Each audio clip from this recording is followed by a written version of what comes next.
Hi, everyone. Dr. Frankie here, and it's Thursday, and I'm happy to be here with you all. Hope you're having a good week, no matter where you are in the world. I want to say that yesterday I had the honor of being a guest expert on the Howard Stern show once again. Hey now. And what a joy it is to be able to interface with so many interesting people.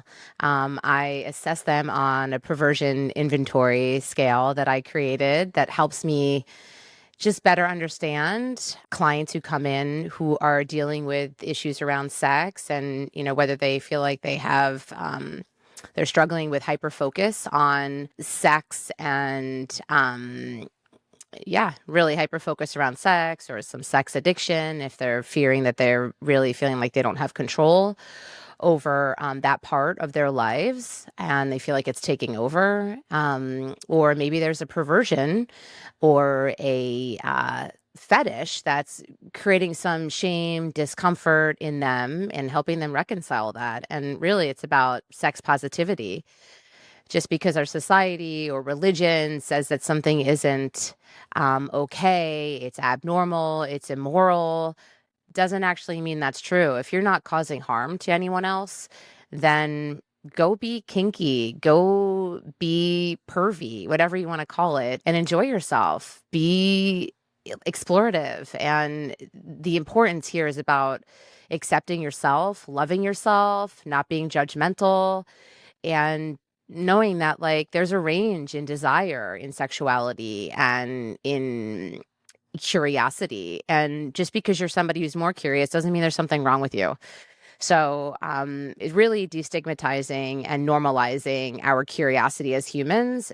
And even on the other side of the spectrum, where there are people who have a really low sex drive, for example, maybe they're not that curious. Maybe they don't experience sexual attraction at all. And those are folks who fall in kind of the asexual, gray sexual area. And I think there's a lot to learn about sexuality and desire that would benefit all of us, so that we can be more supportive, understanding, loving to ourselves and to others who are different.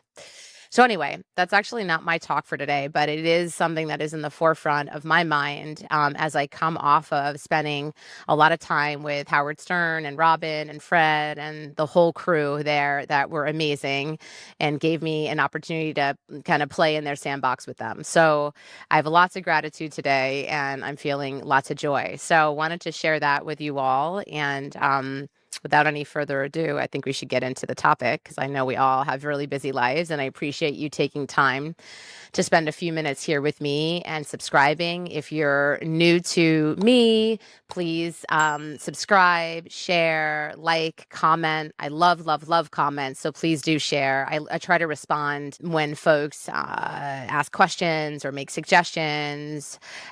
So please do share. And let's just jump in. Today, I'm going to share the wrong ways to break up with someone. Yes, the wrong ways. Oh, geez, there are definitely a significant number of wrong ways to do this. So I might say there's no good way to break up with someone, but those of us who have been through a bad breakup can agree there are definitely wrong ways to break up with someone. However, you go about having the difficult conversation, right? Because no matter what, it's a difficult conversation, whether you're on the breakee or the person being broken up with. You'll be on the right track as long as you don't do any of the things I'm going to name right now. Don't ghost or give a slow fade. The absolute bare minimum baseline of breaking up with someone directly is to commit to actually breaking up with them, rather than hoping they'll read your mind and exit from your life without inconveniencing you at all. Even if you've only been on one date, the considerate thing is to let the person know what they can expect from you going forward, including whether you want to see them again. It's really that simple. While it may feel like you can just avoid texting at all after a first date and let the other person assume what you mean, and this is sometimes true, it's also possible that they'll text a week later gushing about how much they like you and asking when they can see you again, which puts you in a much more challenging position than if you had just communicated clearly with them from the outset. While we imagine that ghosting is kinder to the other person because they don't have to be rejected directly, in reality, ghosting is mostly us being kinder to ourselves and avoiding the momentary discomfort of feeling like the bad guy. And often we're overestimating how big a deal it is to the other person to hear we don't want to see them again. Don't give a fake reason. Even if someone is only a casual connection or you've only been on 1 or 2 dates, it's not helpful or advisable to make something up to get out of seeing them again. Not even white lies like work is so crazy lately or a lot of family stuff has come up. Especially within smaller, more insular LGBTQ communities, what seems easiest in the short term might cause problems in the long term. It's not hard for people to figure out you weren't being straightforward anyway. If you imply you aren't available for dating, but they see you back on the apps a week later, for example, or worse, and very plausibly, you go out with one of their friends. Even if the reason you don't want to keep seeing someone is that you aren't interested in or attracted to them, it's not impossible to share this news in a clear but compassionate way. For example, I don't think I'm feeling a romantic spark, or I don't think this is a fit, are perfectly easy ways to break it off with someone you've been on only a few dates with. If you've been seeing someone for longer than that, it's even more important to be honest about why things aren't actually working. Don't break up in the heat of the moment during a fight. Many of us have walked out on a partner in the heat of a bad fight or said something with more finality than we actually meant. Well, then maybe we shouldn't be together anyway. It's even possible that's true. If you're frequently having fights so intense that one or both people threaten to end the relationship, it may not be a healthy relationship for you to stay in. But a shouting match when you're both so dysregulated isn't a good way to end things, even in that case. Instead, try fighting fairer.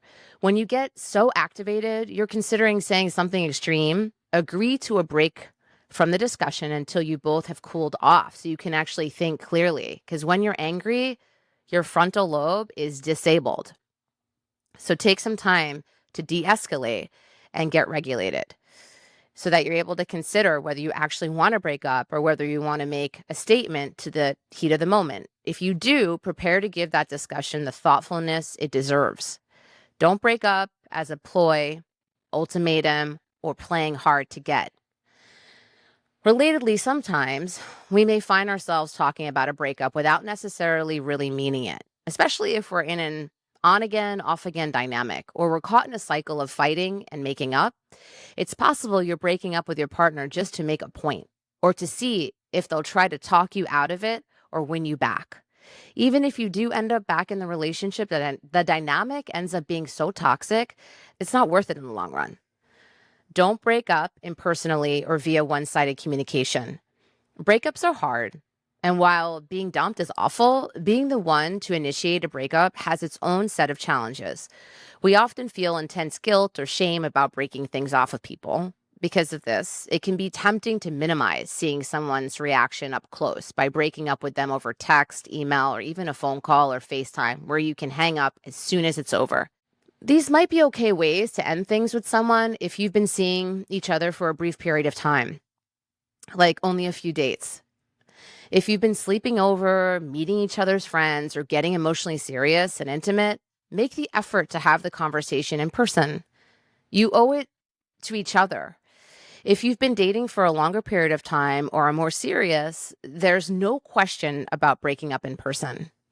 The only exception might be if you're seeing each other long distance, having your partner get on a plane or a long road trip, feeling excited for a visit with you, only to get dumped and have to turn right back around when they arrive is tough. Don't draw out breakups over weeks or months. Breakups are a difficult decision, absolutely, especially when we know we might cause our partner pain. It can be hard to make a decisive decision. Maybe we're agonizing over whether breaking up is really necessary, or maybe we know it is our hearts, but we can't bring ourselves to it. Like we know in our heart that this isn't right, but it's so painful to actually make that decision and actually, because then once you make that decision, what does that mean? You actually have to do something about it. It's possible that part of us is hoping our partner will do it for us and initiate a breakup instead if we make it clear enough that we're unhappy. Unfortunately, drawing out a breakup like this only maximizes the amount of pain on both sides. And your partner will go through, it's not like it's just you suffering, they're going through that pain too. It's a tough choice to break up, but a lot of the decision you need to make in a relationship, they're tough, right? These decisions. A relationship that's so frayed and fractured by weeks or months of being unsure about the future will have a hard time rebuilding trust and security.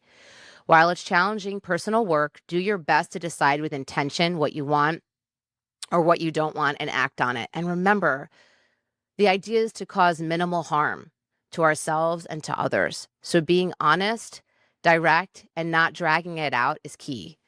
Don't use a breakup as a chance to criticize or blame unnecessarily. Often by the time we break up with someone, we're very angry at them, often with good reason. Maybe they've cheated, broken our trust, or otherwise hurt us really badly. It's understandable to want to force the other person to hear out our grievances and feel some catharsis. If you're explaining with clarity and equanimity why you're making the choice you are, that's completely fair. But venting, invective, and personal attacks may be something you regret. You're already breaking up with them and taking action to improve your experience and reclaim your agency.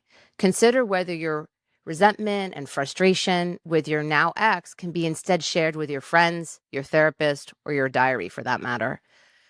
So how should you break up? Breaking up is hard to do under any circumstance and often feels painful for all parties involved.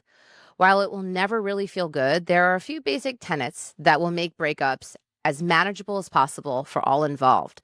Be clear, be direct, be as compassionate as you can while remaining honest, and make your choices with intention and decisiveness. And trust yourself. Once you make that decision, stick with it. If you're talking about breaking up, you just got to commit and go forward and do it. There's a reason why you're finding yourself in a cycle of breaking up and repairing and breaking up and repairing. It's probably not the right relationship. So those are my thoughts for today. Hope you have found it helpful, and I look forward to seeing you all next week. Kisses, hugs, take good care.